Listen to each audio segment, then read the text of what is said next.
So I think 2 videos ago now, I mentioned I had a video about like the shadow and like working with one's own shadow.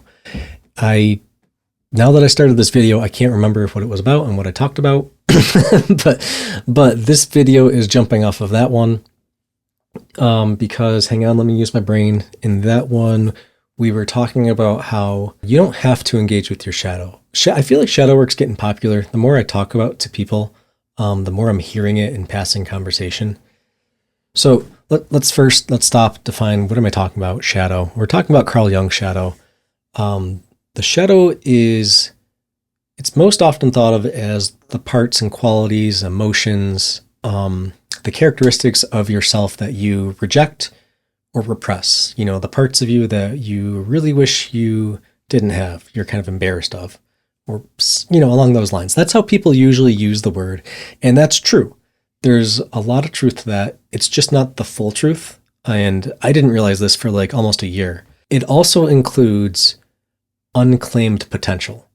So I think the key thing is there is, like we said, it's the parts of you that you repress, but also the parts of you that you don't acknowledge. A helpful way to think of this is to think on conscious versus unconscious. Unconscious doesn't mean asleep. Unconscious means it's something you're not thinking about. Consciousness is directed thinking, right? You're organizing and directing. Your ego is organizing and directing what you're thinking about and what you carry yourself through, right? Sometimes you do this ahead of time, and like the things you choose, like you'll choose a car or a vehicle that you like, and then you're kind of stuck with that car for years. That influences how you're going to be thoughtful or thinking for however long you have that vehicle. If it's a car you really hate, then every time you get in it, your thoughts are going to be slightly negative, or you're going to be reminded of that, right? That's an example of how we can long-term direct our thinking. That's what consciousness does every moment in the decisions we make, short-term and long-term. So therefore, shadow elements are just things that we refuse to think about. There are good reasons not to think about some things, right? That could be trauma. It's something that you genuinely don't want to revisit, some sort of hurt or whatever. There's plenty of good reasons to have things that you choose not to think about.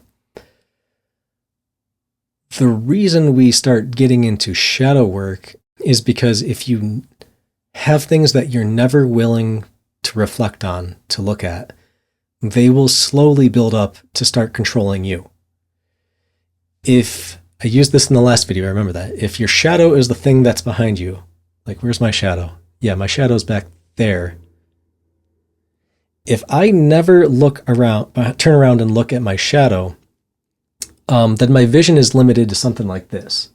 And as we go through life, as we experience more things that we don't want to think about, our shadow, the analogy breaks down, but the shadow gets bigger and my vision gets more limited on where I'm allowing myself to look. That is one of the biggest points, I think, to shadow work, is you're starting to look in the places you wouldn't normally look, at the things you fear or are embarrassed of or that hurt you. And you're kind of just sorting through them. You're sifting through them. You're emotionally organizing, collating, whatever the word is. You're bringing stuff back up, and you're bringing agency and authorship into your life to decide, is that something I'm actually afraid of? Is that something I actually want to repress? Is that some potential that I'm leaving unclaimed, right? You're going through and just reassessing you. you're reassessing you. That sounds great, but it's pretty hard.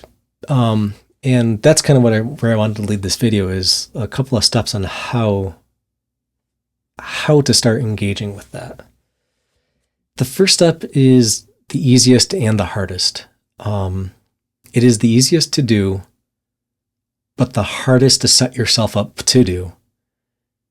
And it's also the hardest one to accept. The first step to engaging with the shadow is you have to be willing to self-witness. You have to be willing to engage with the shadow. Of course, that's the first step, because That's the will to turn your head around, right? To actually look at what's there. You have to be willing to accept that you're going to be hurt again, or like potentially you're going to re-experience whatever it was, or the fear, at least the fear of trying to engage with it. So you're going to have to be willing to be hurt, to be afraid, to be all these sorts of negative emotions, whatever it may be. You don't know. That's the thing. That's kind of what makes it the shadow, is you don't know. It's unknown. You've intentionally not thought about it, so it's unknown, unconscious.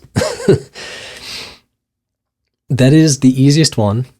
That is the easiest step, and also the hardest step, because, well, just by clicking on this video, you're willing, right? This stirs up images of the shadow, right? And you've shown will to click on this video for whatever reason, so you're done. That was easy. But reflecting now on other people who skip by the video or any other opportunities to engage with the shadow, how do you convince them to engage with the shadow? And the answer is you don't. You can't. We can only control ourselves. People who aren't able to self-witness or self-regulate their emotions will try to control, and sometimes successfully control, other people. They'll control their emotions through other people. And they do that because they're not willing to look within.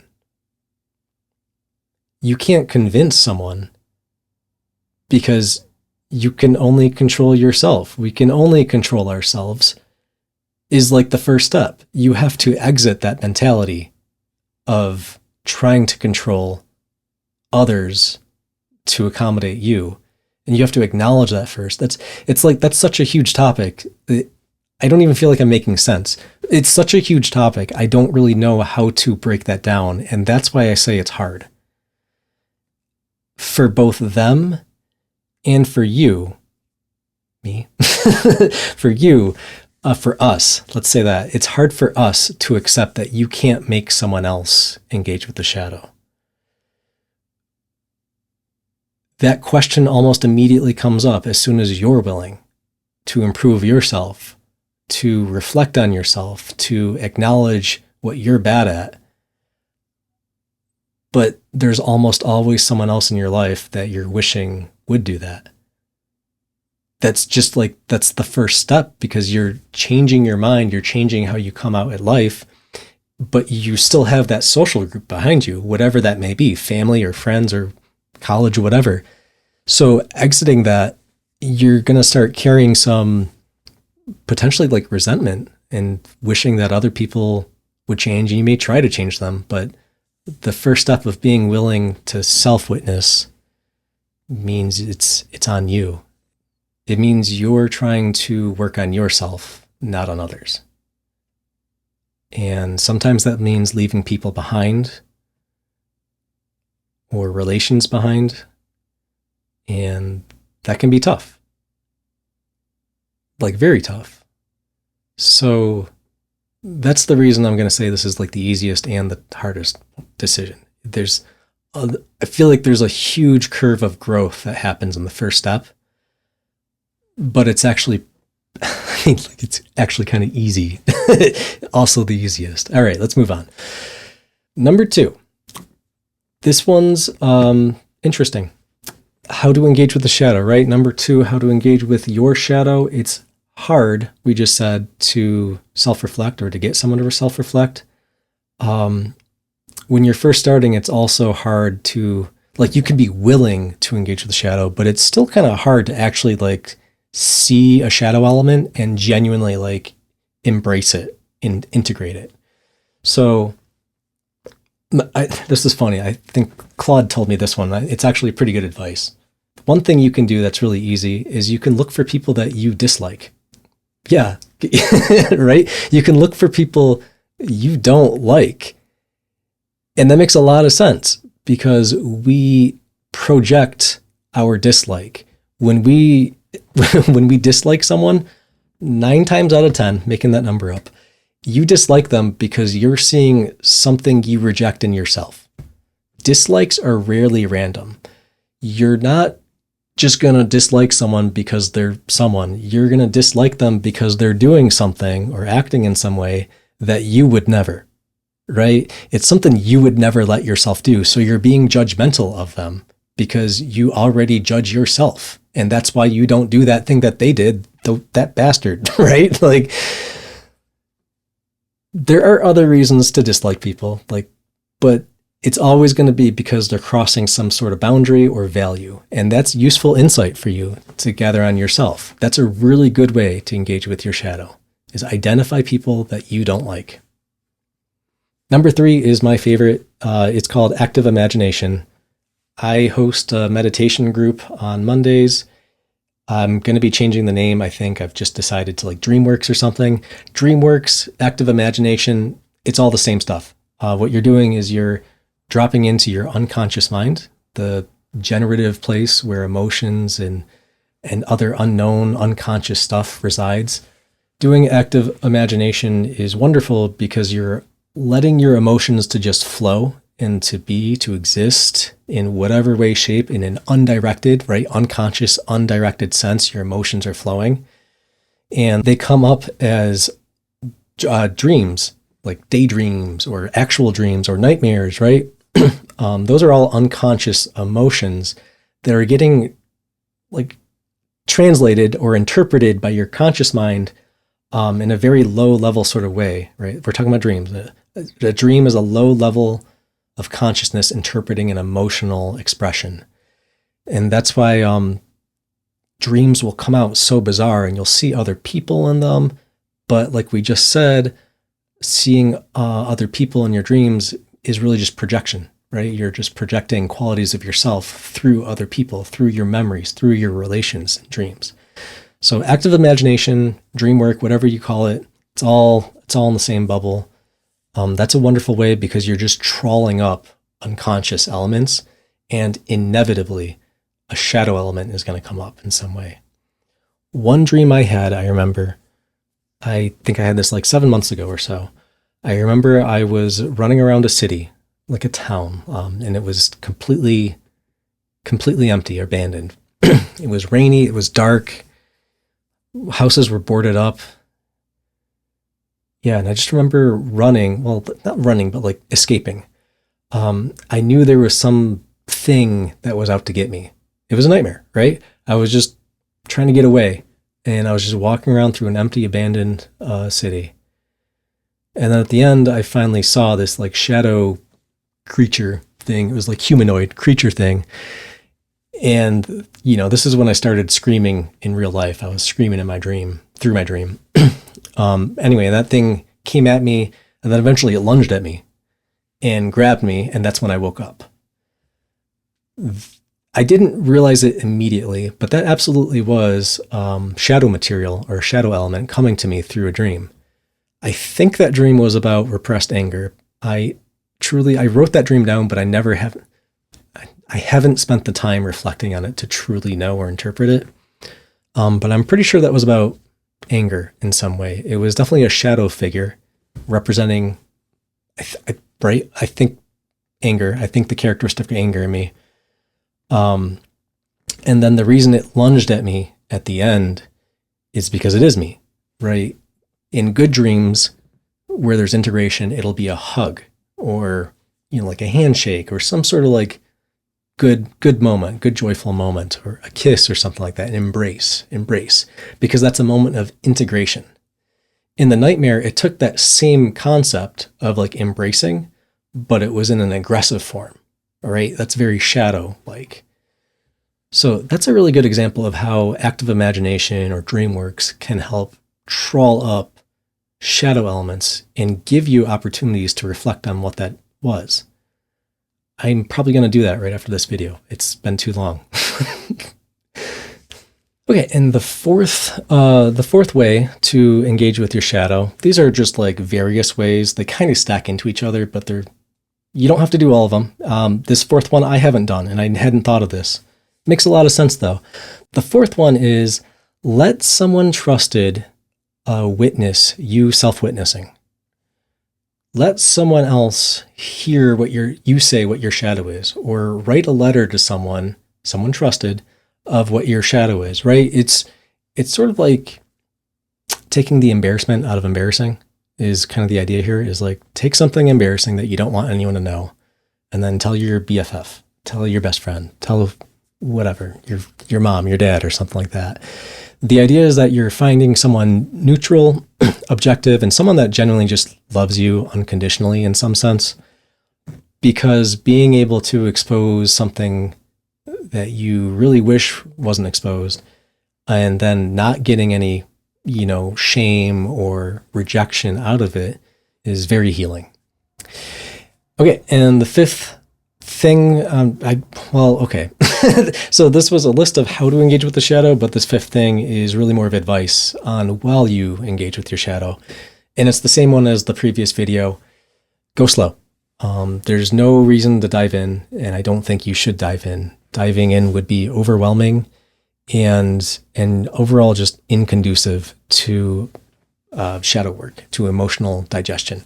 And that right there is the word I meant to say in the next sentence is, as you're doing shadow work, you're emotionally digesting or redigesting memories, traumas, right? Unconscious material.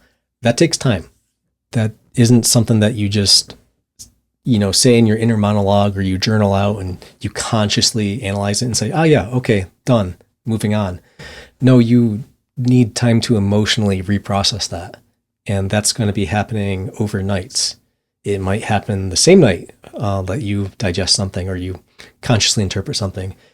It might be 2 days, it might be a week, it could be a month. You don't really know.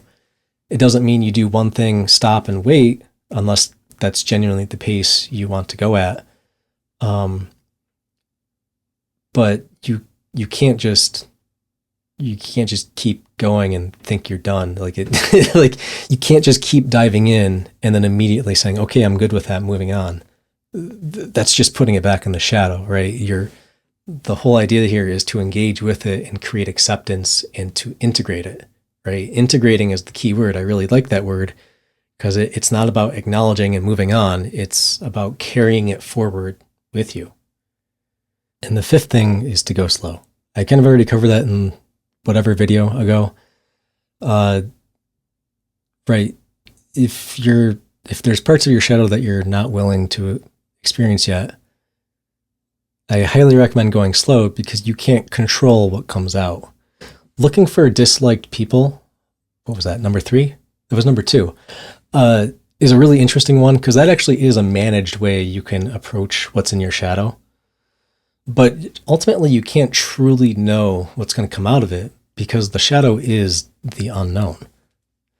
So if there's parts of you that you hesitate to re-experience, maybe it's just like too traumatic, then I would really recommend going slow so that you don't take too big of a bite, so to speak. And we have to remember that we're trying to emotionally digest these items as they come up. This isn't just a conscious thing where you're writing it out and reflecting consciously and then saying, okay, yes, I'm done with it. No, you're re-experiencing these on an emotional level in some way, shape, or form. It's not going to be the exact same emotion, so to speak, right? It's a memory. But this isn't a conscious bit. This is a conscious and unconscious relationship you're developing. So you experience some sort of dream or some sort of emotion, you consciously reflect on it, and then you give yourself time after that to emotionally redigest what's going on. And that's how integration happens, when you're able to bounce it back and forth like that. That's alignment. So you can't just force that to happen real quickly. Relationships, even a relationship with yourself, isn't something you can force. You have to give it time and allow it to develop at its own pace. So I think we went through 1, 2, 3, 4, 5 bits of advice on how to engage with your shadow, advice and steps and things like that. I hope this was helpful. I'm sure it's going to raise some more questions. I don't think I covered everything. I probably didn't cover everything correctly.